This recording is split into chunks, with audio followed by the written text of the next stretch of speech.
Você falou aí de Adão, mas aí a pergunta sempre é assim, o anticristo poderia não ser o anticristo? O anticristo poderia nascer, que a gente não sabe quem que é, não sei se você crê assim escatologicamente, que o anticristo seria uma pessoa e tudo mais. Sim. Ele é chamado de o homem da iniquidade. O homem da iniquidade, é uma pessoa, não é uma ideia, sim. Não é uma instituição como alguns erroneamente defendem. O anticristo, ele é chamado em grego de hoantropos o homem da iniquidade. Homem é ser humano. Exato. Então, essa besta, né,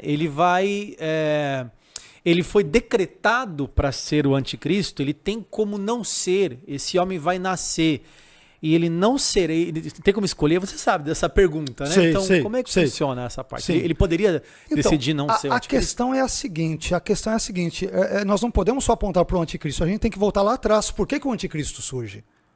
Porque houve a queda. Vamos lá. Se não houvesse a queda, se os nossos primeiros pais não tivessem caído em pecado, Deus não precisava ter o cordeiro que foi morto antes da fundação do mundo. Então, o cordeiro é dito ser morto antes da fundação do mundo porque Deus, evidentemente, onisciente e presciente que previu o pecado. Se o pecado não ocorresse, Jesus não precisava ter vindo a este mundo, sobretudo para morrer por nós na cruz, porque não havendo pecado precisaria nos salvar do quê? E, portanto, o anticristo também não precisaria vir, e nem todos os demais desdobramentos. Então, tudo que ocorrerá envolve uma consequência daquilo que ocorre na queda. Agora, é evidente que quando nós olhamos para o anticristo, uma vez que Deus, todo conhecedor que onisciente que ele sabe de todas as coisas, conhece o fim desde o início, conforme Isaías diz, e não necessariamente porque ele o decretou, como argumentarão os queridos amigos, irmãos calvinistas, tem coisa que Deus não decreta. O caso que eu citei aqui de Jeremias. Sim. O caso de Jeremias. O texto vai dizer lá, vocês sacrificaram seus filhos a Moloque, algo que nunca ordenei nem subiu ao meu coração. Peraí, se tem uma única coisa que Deus não ordena, podem ter muitas outras. Então essa exceção já comprova aquilo que nós estamos dizendo. Então, Deus decreta muitas coisas? É óbvio que sim. Agora, a partir do momento e do fato de que Deus decreta muitas coisas, não devemos universalizar isso e dizer que ele decreta absolutamente todas as coisas, e todas são todas mesmo. Então, é a partir daí que eu prosseguiria nesse ponto. Quanto ao anticristo, ele é chamado somente, aqui vai uma informação muito importante, tanto o anticristo quanto Judas são os dois únicos personagens de todo o Novo Testamento que são chamados de filho da perdição.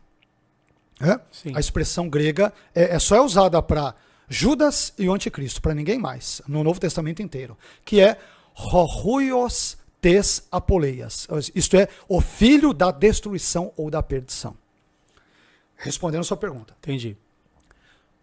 Como que um calvinista normalmente responde a isso? Ele vai dizer, não, Judas é o filho da perdição e o anticristo também, porque ambos foram decretados, eles nasceram como fruto do decreto ativo para nascerem, e Judas para atrair a Jesus e o anticristo para fazer isso e tal. Só que o probleminha é que a expressão horuios tes apoleias em grego, conforme o próprio calvinista D.A. Carson reconhece, vou citar um calvinista para não citar, e um senhor exegeta calvinista, vou citar ele deixa bem claro que essa expressão tem vários sentidos. Filho, a palavra filho na Bíblia tem vários sentidos. Eu já disse isso em outros contextos, mas não sei se eu posso comentar aqui brevemente. Qualquer coisa, se for muito prolixo, me corte. Não, pode falar, tá super legal. Então, tá bom. Então, a palavra filho, ela tem vários sentidos na Bíblia. Calma que eu vou chegar no anticristo em Judas. Tá calma, bom, vamos lá. Eu estou pavimentando o caminho. Eu estou pavimentando o caminho. Então, filho, na Bíblia, pode ser um filho biológico imediato de alguém. Por exemplo, Davi, filho de José. Certo. Fácil, correto? Filho também pode ser um descendente não imediato, mas remoto de alguém. Por exemplo, Jesus, filho de Davi. Davi não é o pai de Jesus, mas ele vem de uma descendência longa que vem dele. Você falou Davi, filho de Jessé, né? No caso, na genealogia, Jesus, isso, em outros contextos. Não, é que você falou Davi antes, né? Davi, filho de Jessé. Isso, perfeito, tá. Perfeito. Aí agora você falou... Eu estou citando agora, outro exemplo. Agora assim, agora que não é mais direto, né? Perfeito. Por certo. exemplo, na genealogia, livro da geração de Jesus Cristo, filho de Davi, filho de Abraão. Jesus não é filho imediato de Davi e nem filho imediato de Abraão. Então ele é descendente, segundo sentido. Perfeito? Certo, perfeito. Em terceiro sentido, filho na Bíblia se refere a alguém que tem as características de.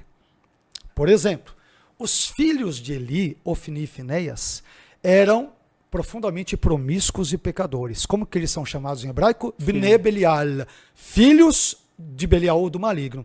Eles são tão ruins que é como se o maligno fosse o pai deles. Terceiro sentido.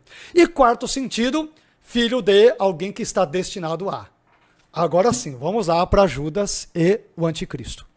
Por que Judas e o anticristo são chamados de filhos da perdição?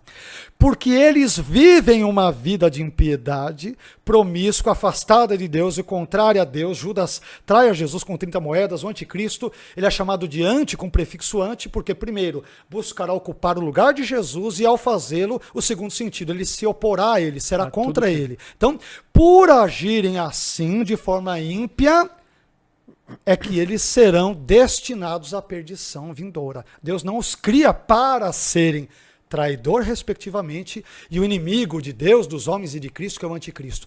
Deus, presciente que é, conhece o caráter deles, por isso que são chamados filhos deles. Vivem uma vida imersa, embebida no pecado, na maldade, em tudo aquilo que desagrada a Deus. Em razão disto, do seu caráter, né, porque Deus os determinou, eu estou aqui no trono sem fazer nada, eu estou ocioso, eu vou determinar que Judas vai fazer isso, e o anticristo aquilo. Porque eles agem assim, Deus, que é onisciente, Deus então coloca na Escritura aquilo que eles farão a partir do conhecimento prévio do caráter de ambos. Porque ambos são pessoas ímpias, é por esse motivo que eles serão destinados à perdição. A perdição, e não porque são réprobos e Deus simplesmente não enviou Jesus para morrer por eles ou algo do gênero. Isso é por conta apenas dos irmãos e amigos calvinistas. Certo.